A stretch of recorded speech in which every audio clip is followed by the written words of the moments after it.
Bradesco. Entre nós, você vem primeiro. Boa noite. Boa noite. A praticidade de comprar sem sair de casa, somada a ofertas tentadoras, tem enganado muitos brasileiros na internet. Só neste ano, mais de 730 mil promoções não cumpridas ou vendas enganosas foram registradas no portal para consumidores do governo federal.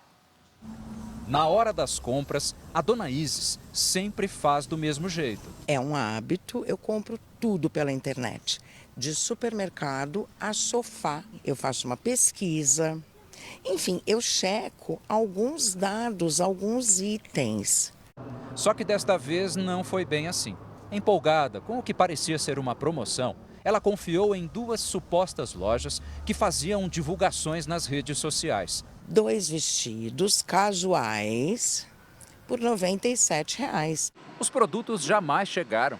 Este ano, foram 730 mil fraudes envolvendo ofertas não cumpridas ou vendas enganosas registradas no portal do governo federal para consumidores. A internet se transformou numa vitrine prática para todo tipo de compra e as redes sociais trazem tudo isso aqui, na palma da mão. Mas é aí que mora o perigo. Os fraudadores encontraram nesse espaço um lugar ideal para cometer crimes e não é por acaso. Pesquisas recentes mostram que existem 140 milhões de usuários dessas redes no país. Este especialista em direito do consumidor afirma que as plataformas digitais precisam ser mais comprometidas com a segurança. A rede social, a partir de denúncias de fraude, precisa tomar um posicionamento de pelo menos suspender a conta daquela pessoa até que ela verifique se aquela pessoa é verdadeira ou não, se está usando dados verdadeiros ou se é um golpista que está se valendo daquele ambiente da rede social para praticar o crime. A Meta, empresa dona do Facebook e do Instagram, recomenda que as pessoas denunciem quaisquer conteúdos que acreditam ir contra os padrões das redes. A empresa afirma que as atividades que tenham como objetivo enganar, fraudar ou explorar terceiros não são permitidas. O PROCON também orienta os consumidores. É importante o consumidor ficar muito alerta. Quando ele receber a mensagem, ele tem que primeiro fazer um procedimento de conferência para realmente confirmar que a oferta é válida e é daquele fornecedor. E muito cuidado também durante o pagamento, verificar se o beneficiário realmente é a empresa com a qual ele está contratando. Veja agora outros destaques do dia. Câmara aprova PEC do pacote de corte de gastos e texto vai ao Senado. Presidente Lula já está em Brasília, depois de ser liberado pelos médicos para voltar ao trabalho. Banco Central faz a maior intervenção da história e dólar fecha em queda. Polícia Federal desativa laboratório de produção de drogas K com substância mais perigosa que morfina. Fábio Carille será o novo técnico do Vasco da Gama.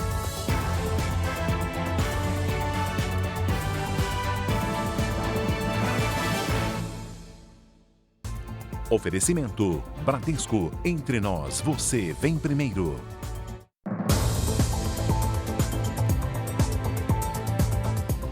Informar o número do CPF em uma compra só é obrigatório em poucos casos, mas a insistência de muitos estabelecimentos pressiona os clientes a fornecerem esses dados. Especialistas em direito do consumidor alertam que algumas práticas no comércio são abusivas, com risco de fraude virtual.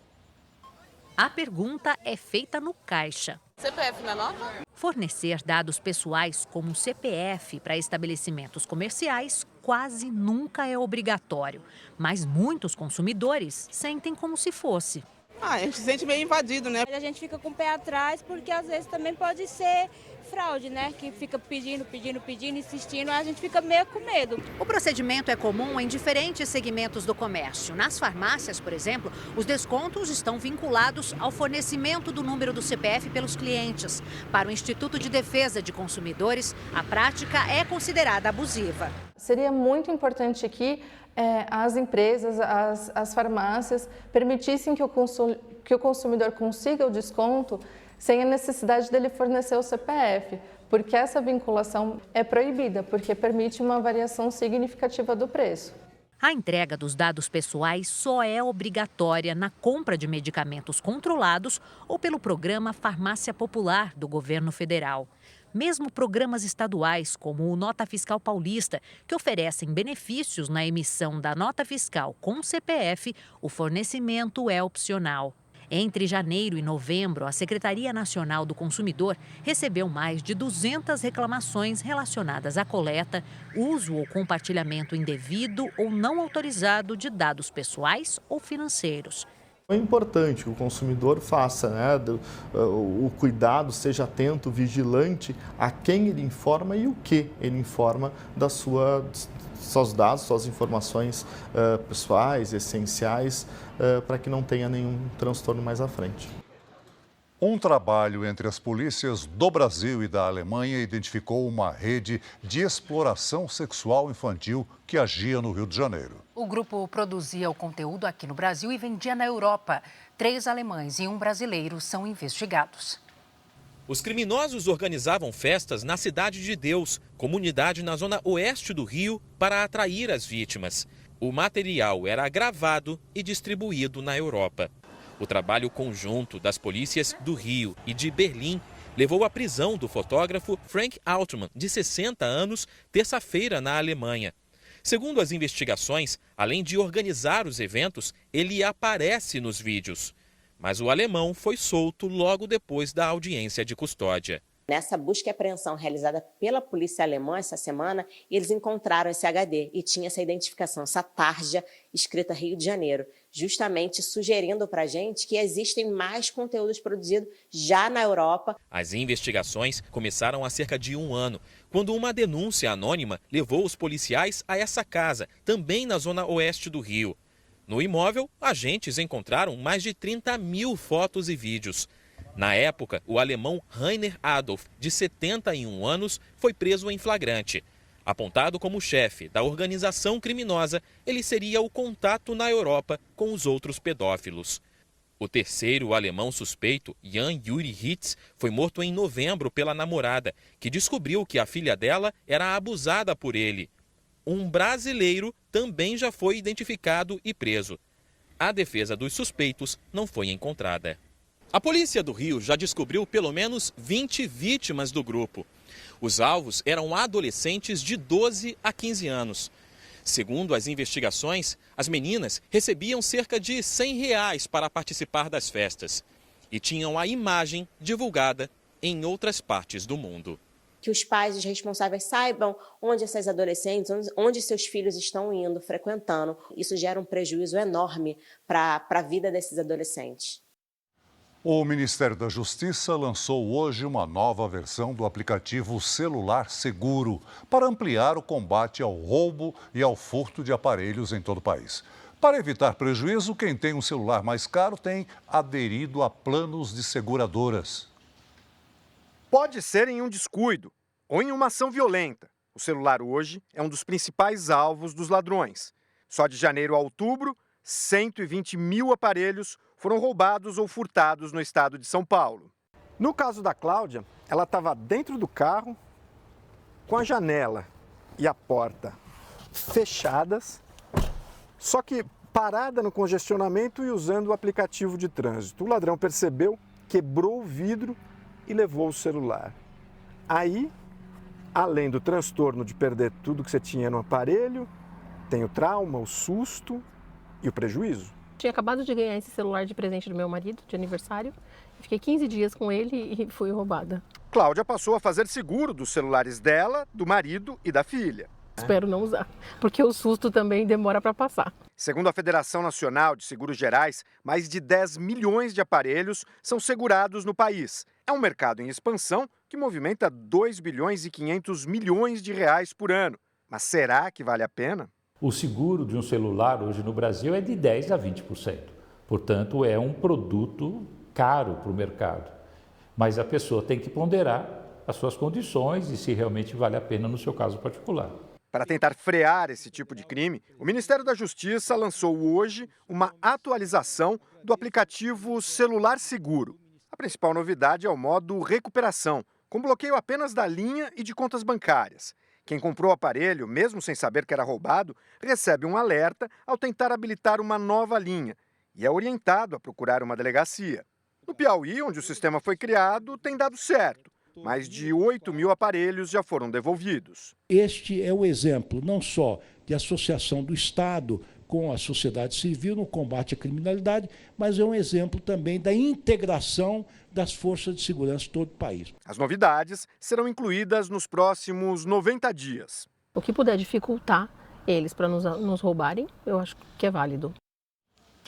O dólar fechou em queda depois de uma forte valorização. A moeda americana só parou de subir depois que o Banco Central fez a maior intervenção da história. O dólar já começou o dia em alta. O câmbio refletia a desconfiança dos investidores com o andamento das votações no Congresso do pacote de corte de gastos. Esse clima de apreensão faz com que o capital estrangeiro, com receio ou com aumento do risco Brasil, ele acaba voltando ao seu país de origem, aí pressionando o mercado de câmbio e levando à desvalorização da moeda. Para conter a disparada do dólar, o Banco Central logo cedo fez um leilão de 3 bilhões de dólares. A estratégia não funcionou e a moeda americana chegou a valer R$ 6,30. O BC teve então que aumentar a dose. Vendeu mais 5 bilhões de dólares, na maior intervenção já feita no câmbio pela autoridade monetária. Só assim, a cotação baixou. O dólar fechou em R$ 6,12, queda de 2,28%. Entre as moedas mais negociadas do mundo, o real foi a que mais perdeu valor em 2024. Em 1º de janeiro, o dólar valia R$ 4,85. São mais de 26% de desvalorização no ano. Nos últimos dias, o Banco Central vendeu quase 21 bilhões de dólares, o equivalente a mais de 124 bilhões de reais, para assegurar o valor da moeda brasileira.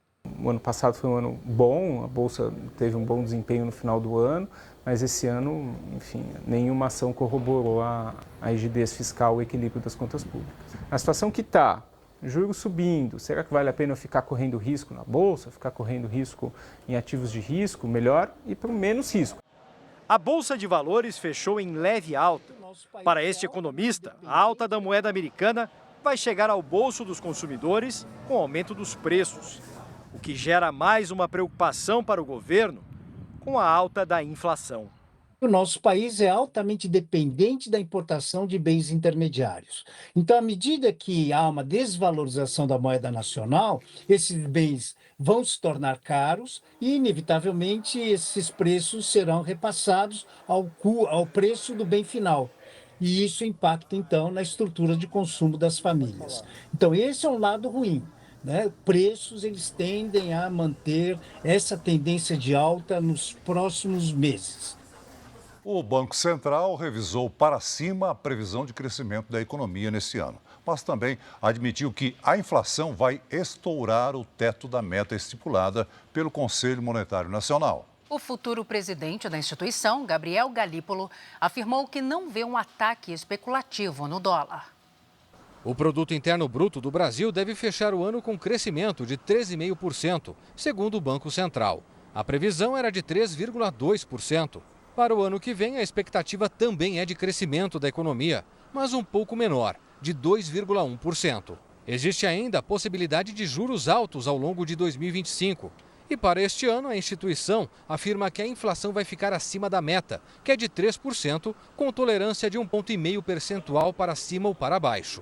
Se a previsão se confirmar, será a terceira vez em 4 anos de descumprimento da meta. O dólar fortalecido frente ao real foi um dos fatores que influenciaram o índice, além da economia aquecida e fatores climáticos. De saída do Banco Central, Roberto Campos Neto afirmou que vê fuga de dólares no fim de ano, mas garantiu que a instituição tem muita reserva e vai seguir atuando se for necessário. Ao avaliar a própria gestão, Campos Neto disse que foi técnica, acima de interesses pessoais ou políticos.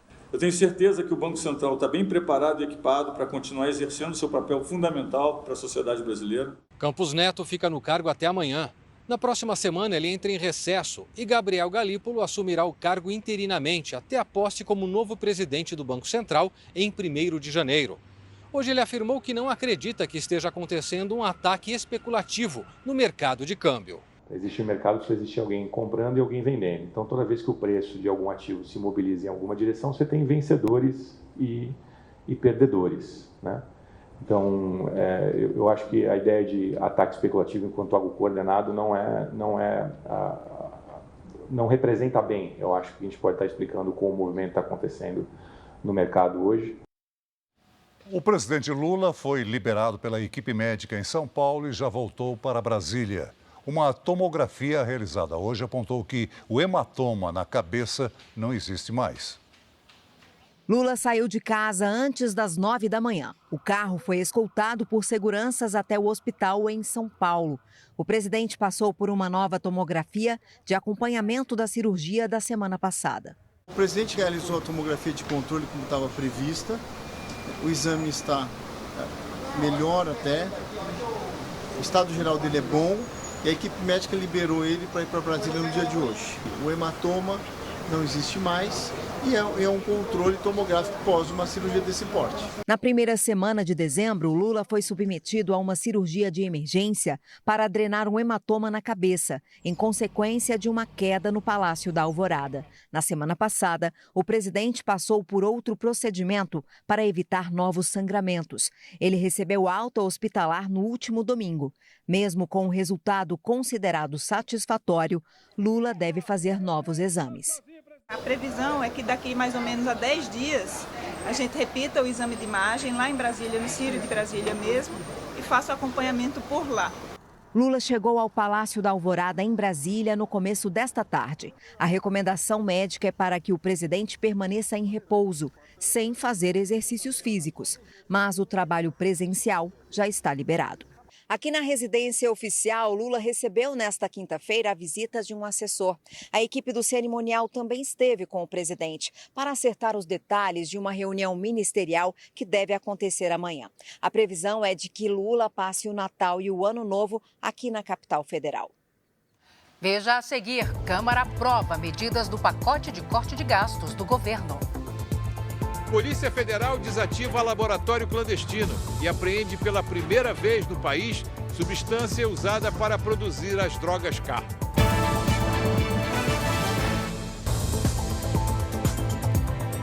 A Câmara aprovou hoje em 2 turnos a PEC do corte de gastos.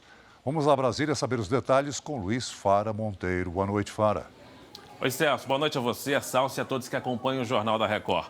O texto da proposta de emenda à Constituição segue agora para análise do Senado.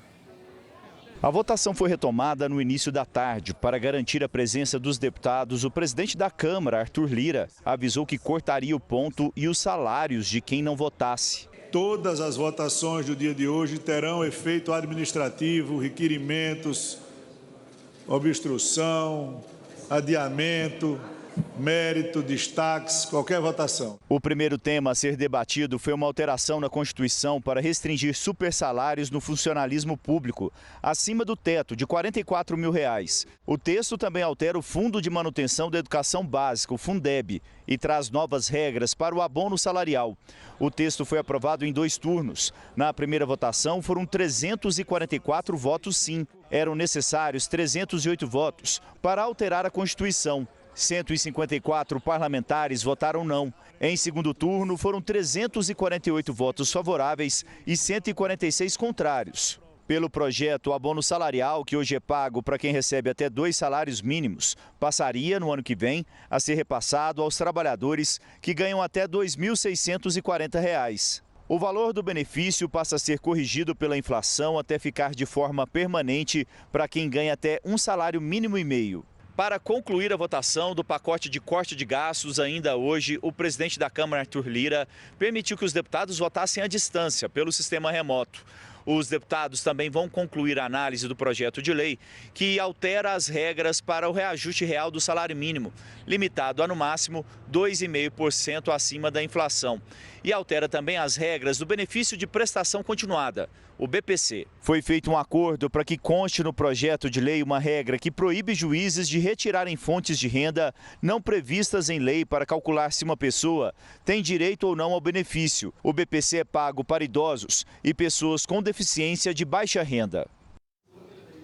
Ainda no Congresso Nacional, hoje o Senado começou a sessão mais tarde na expectativa de votar no mesmo dia as propostas aprovadas na Câmara.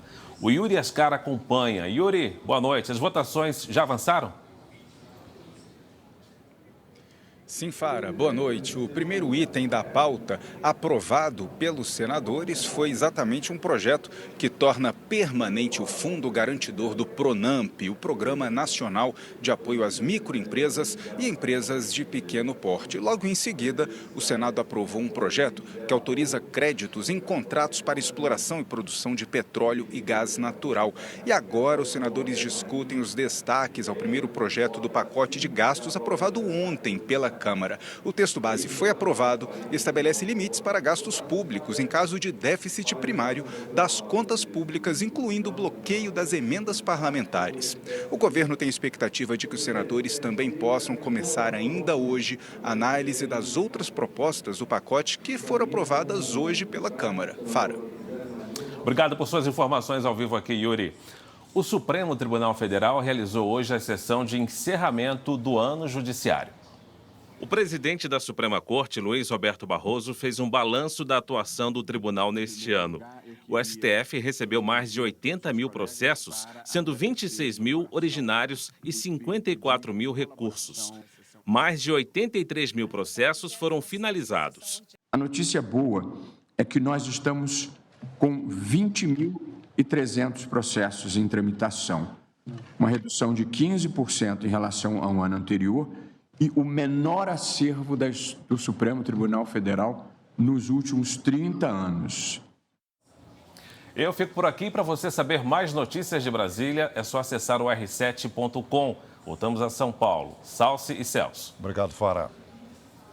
Veja a seguir, a operação da Polícia Federal faz buscas em endereços ligados a assessores de 2 deputados do PL do Rio de Janeiro. E também, menino de 3 anos é morto dentro de casa por bala perdida na Bahia. Israel bombardeia o Iêmen em resposta ao lançamento de mísseis. E o primeiro-ministro diz que o país age em nome de toda a comunidade internacional.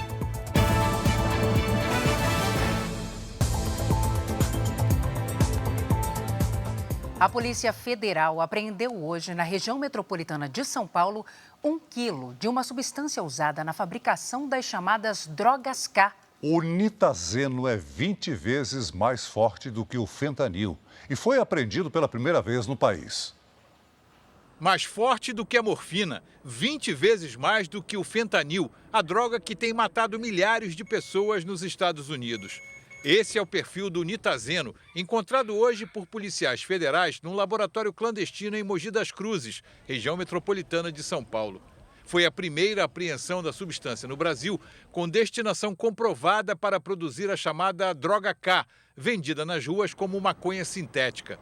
A operação surgiu depois de investigações sobre uma importação suspeita de produtos químicos. Essa importação ela foi declarada como se tivesse um outro produto químico sendo importado, mas na verdade ela estava trazendo o nitazeno, que é proibido aqui no Brasil a importação para outros fins que não o farmacêutico.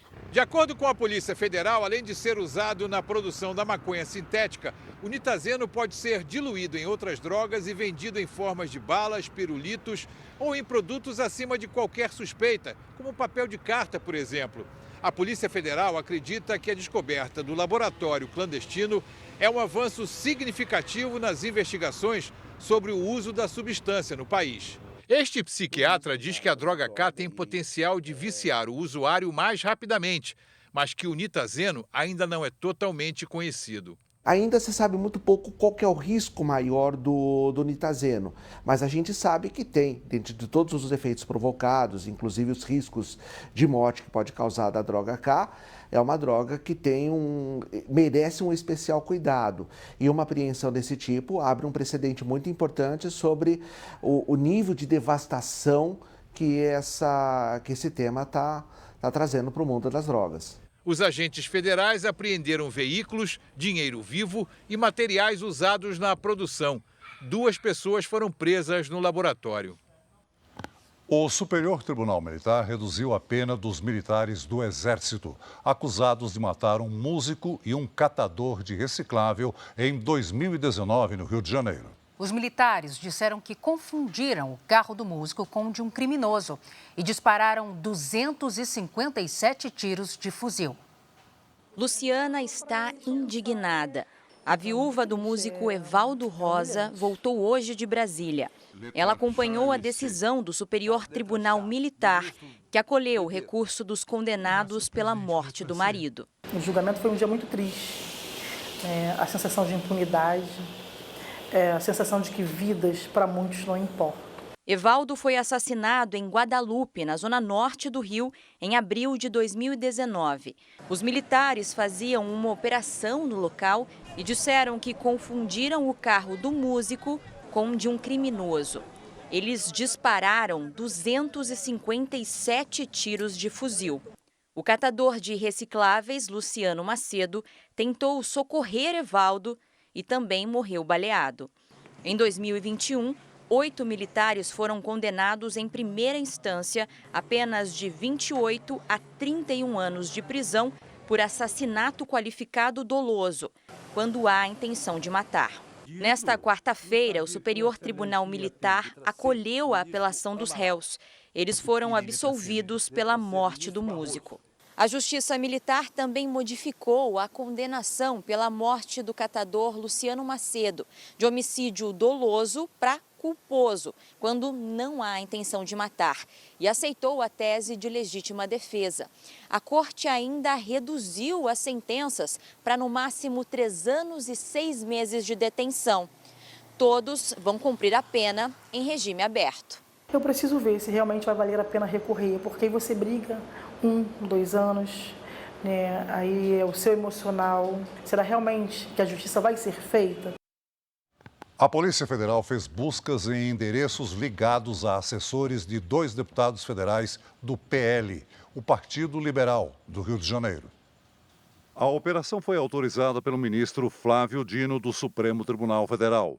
Os investigados são assessores dos deputados federais Carlos Jordi e Sóstenes Cavalcante.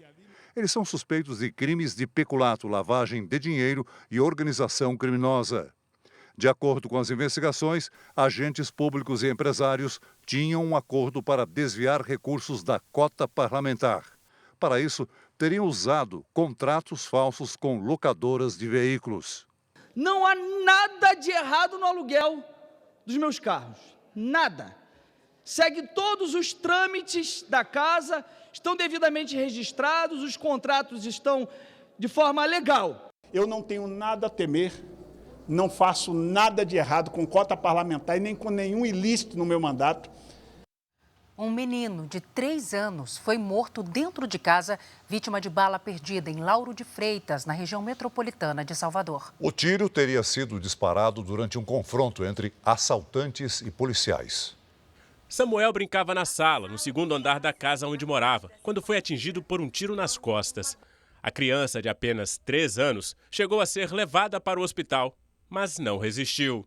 Eu estava pintando a sala no momento que eu saí para pegar uma fita para isolar o vidro.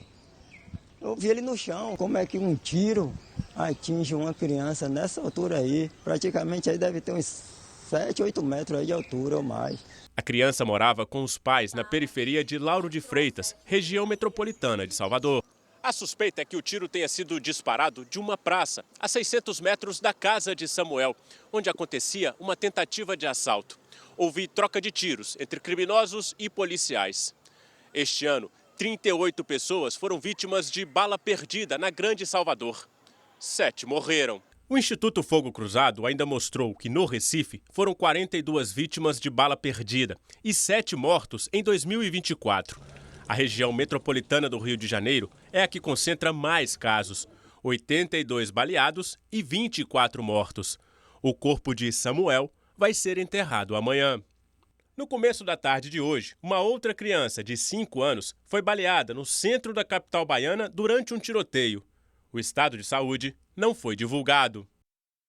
A Justiça da França condenou a pena máxima o marido que estuprou a própria mulher por quase uma década e ainda convidou dezenas de homens para participar dos crimes.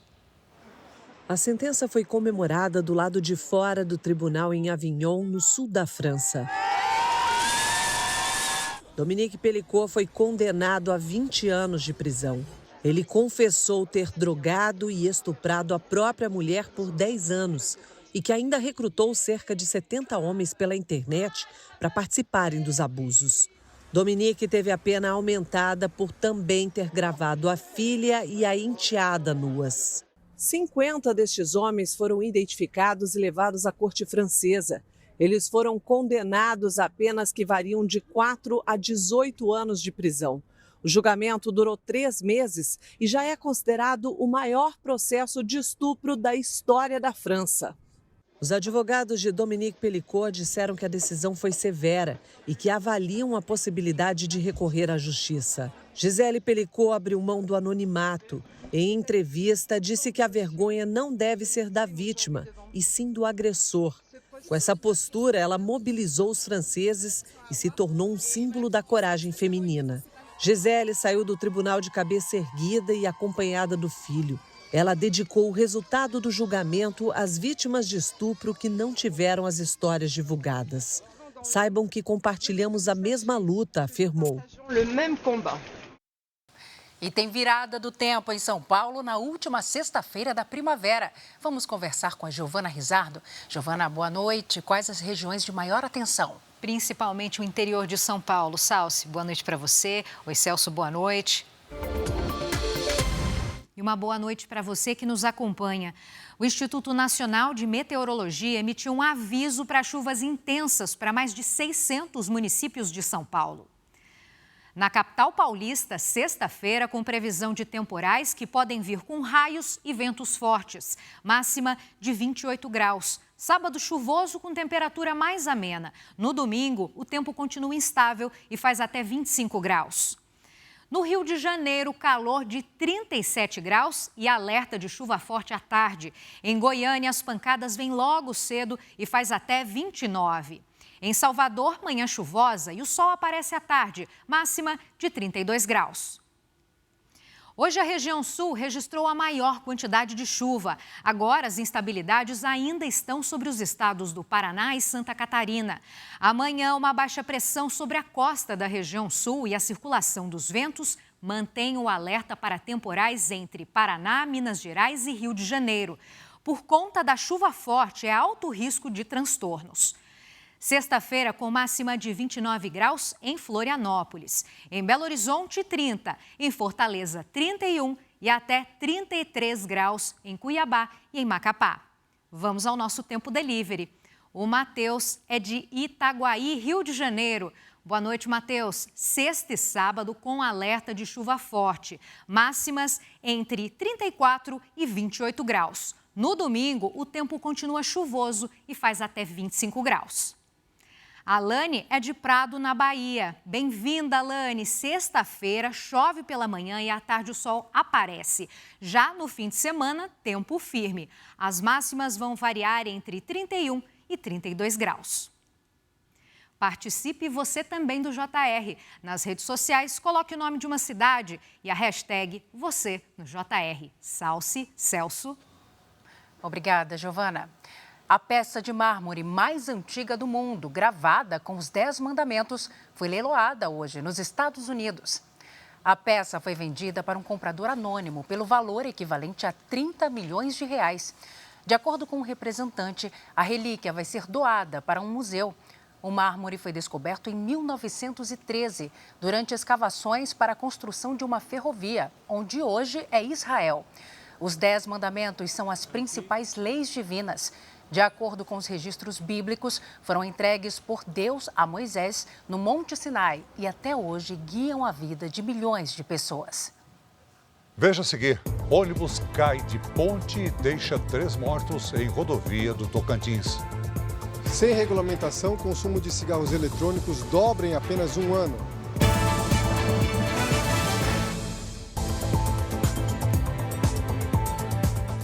Os Houthis do Iêmen lançaram mísseis contra a região central de Israel.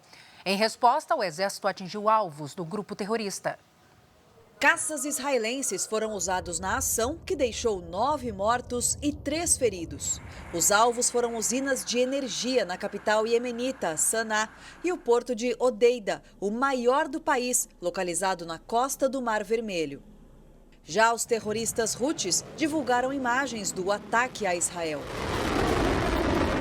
Um Um dos mísseis lançados contra Israel foi interceptado, mas os destroços atingiram esta escola, na região metropolitana de Tel Aviv. Como era noite, ninguém ficou ferido. Os Houthis confirmaram a ofensiva, declarando ter lançado 2 mísseis balísticos hipersônicos.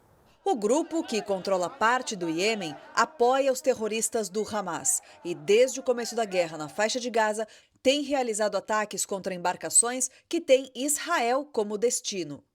Num vídeo divulgado hoje, o primeiro-ministro Benjamin Netanyahu falou que o país age em nome de toda a comunidade internacional e prometeu intensificar os bombardeios contra o grupo terrorista, que é aliado do Irã. 2 carros foram engolidos por uma cratera aberta pela chuva na BR-474 em Minas Gerais. 2 pessoas morreram e outras 2 ficaram feridas. O estado de saúde de 2 sobreviventes não foi informado. O desmatamento na Amazônia teve alta de 41% no mês de novembro. Dos 10 municípios com as maiores áreas desmatadas, 9 ficam no Pará. De acordo com o mapeamento por satélite do Amazon, a degradação também avançou em 84%. É o 6º mês seguido com índices preocupantes. 3 pessoas morreram após um ônibus cair de uma ponte numa rodovia federal no Tocantins. O veículo ficou assim no rio Crixás. Outras 2 pessoas ficaram feridas. As causas do acidente são investigadas. Foram diplomados hoje em São Paulo o prefeito reeleito da capital, Ricardo Nunes, e os 55 vereadores eleitos em outubro. O ex-presidente Michel Temer e o governador de São Paulo, Tarcísio de Freitas, acompanharam a diplomação que acontece depois de um prazo para possíveis questionamentos das eleições. O vice-prefeito eleito, Coronel Araújo, não compareceu porque está em uma viagem ao exterior, marcada antecipadamente para visitar o filho que mora nos Estados Unidos. Alguns estados e o Distrito Federal já divulgaram as regras para o IPVA 2025. Assunto para Patrícia Lages, que já está aqui com a gente. Oi, Patrícia, boa noite. No estado de São Paulo, teremos novidades para o ano que vem? Teremos sim, Salsi. Boa noite para você, boa noite, Celso, boa noite para você de casa. A grande inovação para 2025 é a isenção de IPVA para carros híbridos no estado de São Paulo. O benefício da isenção será concedido aos veículos movidos a hidrogênio e aos híbridos que tenham motor elétrico e a combustão, desde que o combustível seja exclusivamente etanol ou flex. Além disso, o valor do veículo não pode ultrapassar os R$250 mil. Essa isenção será progressiva. Nos anos de 2025 e 2026, não haverá cobrança de IPVA. Em 2027, os proprietários pagarão 1% de imposto. Já em 2028, a alíquota sobe para 2%. 3% em 2029 e a partir de 2030 a isenção será suspensa e a alíquota volta a ser de 4%. E como é que funciona a isenção por tempo de fabricação do veículo? Também é conforme cada estado? Isso, varia de estado para estado, Salsi.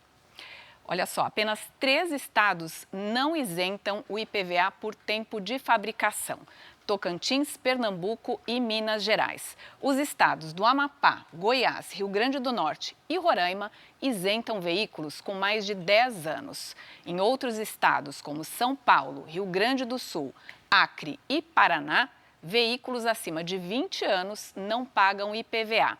Nos demais estados e no Distrito Federal, a isenção é de 15 anos em diante. Lembrando que alguns estados também concedem benefícios específicos para pessoas com deficiência e transtorno do espectro autista. Vale a pena pesquisar. Salsi e Celso. Obrigada, Patrícia. Ok, Paty. Cerca de 4 milhões de brasileiros fazem uso de cigarros eletrônicos. Sem regulamentação, esses dispositivos são vendidos clandestinamente e colocam em risco a saúde dos usuários. Para combater o comércio ilegal, um projeto de lei que autoriza a produção e a venda de vapes no país vai ser discutido no ano que vem no Congresso. O consumo e a venda dos pods, ou vapes, como são chamados popularmente os cigarros eletrônicos, não param de subir. O número de usuários passou de 500 mil em 2018 para mais de 2 milhões em 2022. No ano passado, subiu para 4 milhões de pessoas. Apesar de serem encontrados com facilidade, a Agência Nacional de Vigilância Sanitária, a Anvisa, proíbe a comercialização, a fabricação e a propaganda no Brasil. A falta de debate sobre a regulamentação dos cigarros eletrônicos no Brasil contrasta com discussões aprofundadas que acontecem na Europa. Muitos especialistas, brasileiros e estrangeiros na área da saúde, acreditam que simplesmente proibir a comercialização do produto é arriscado porque empurra os consumidores para o mercado ilegal. A conferência E-Cigarette Summit, realizada na Inglaterra no início do mês, reuniu mais de 300 participantes de diferentes países para discutir políticas públicas e regulatórias para os cigarros eletrônicos. A falta de regulamentação dos vapes permite que produtos de baixa qualidade cheguem ao mercado ilegal, inclusive com substâncias como metais pesados, diz Alan Bubis, professor de toxicologia do Imperial College de Londres. A pesquisadora Sharon Cox, da University College de Londres, explica que no Reino Unido os produtos precisam passar por processos que protegem o consumidor. O país europeu tem aprimorado as regras sobre o uso de cigarros eletrônicos para reduzir o acesso a jovens e ter um controle maior sobre os pontos de venda. Políticas que, segundo especialistas, deveriam ser aplicadas no Brasil. Os cigarros que são feitos aqui no Brasil, eles têm toda uma regra que eles têm que seguir. Por quê? Porque eles são regulamentados. Se a gente regulamenta o cigarro eletrônico, eles vão ter que seguir regra também. Um projeto de lei que autoriza a produção e a comercialização de vapes vai voltar a ser discutido no Congresso Nacional no ano que vem. O texto proíbe a venda a menores de 18 anos e prevê prisão e multa de 20 mil a 10 milhões de reais para quem desobedecer a regra. O projeto obriga ainda que os vapes tenham registro na Anvisa, na Receita Federal e no Inmetro. No caso dos aparelhos com mais tecnologia, também é preciso registro na Agência Nacional de Telecomunicações. E assim como o cigarro tradicional, o consumo fica proibido em locais fechados. Nós vamos ter uma regulamentação em termos de publicidade. O Poder Executivo, o Ministério da Saúde, vai inserir essa atividade em toda a sua política anti-tabaco, que já é um exemplo para o mundo. Instituições que combatem o tabagismo, no entanto, alertam para um possível aumento na dependência. Nós ainda estamos vendo as consequências do uso do cigarro e eu acho que não tem sentido regulamentar um dispositivo que você não tem certeza do que vai causar, sendo que a gente assistiu às consequências do uso do cigarro. Para o ex-presidente da Anvisa, responsável por assinar a normativa que proíbe os vapes no Brasil desde 2009, o cenário mudou depois de 15 anos. Agora ele defende a regulamentação. A medida regulatória mais eficiente seria a regulamentação no sentido de estabelecer que esse produto é um produto como qualquer outro produto de tabaco e que precisa ser regulado como tal. E isso não está sendo feito. Uma proibição pura e simples que não tem eficiência prática e não funciona como barreira sanitária.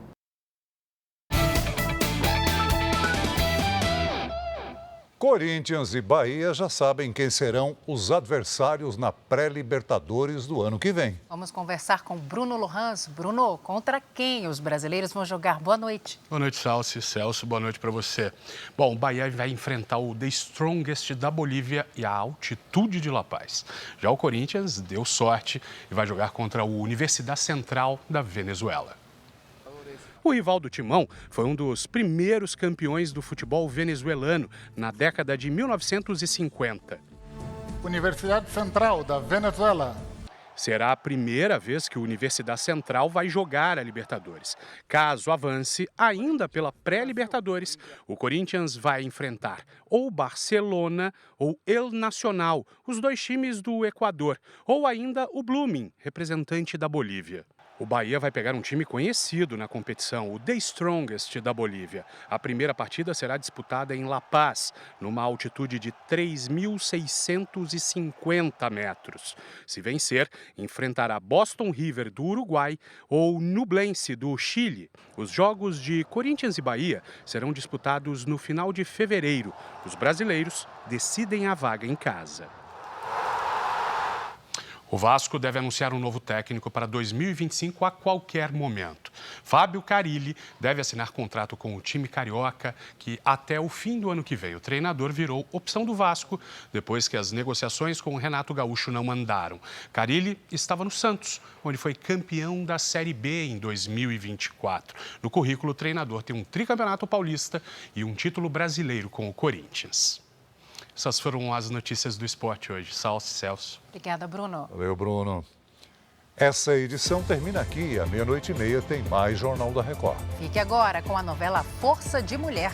E logo depois de Gênesis chegou o momento mais esperado da Fazenda. Tem a grande final ao vivo. Está imperdível. Entre no r7.com e vote no seu peão preferido. Boa noite para você. Boa noite.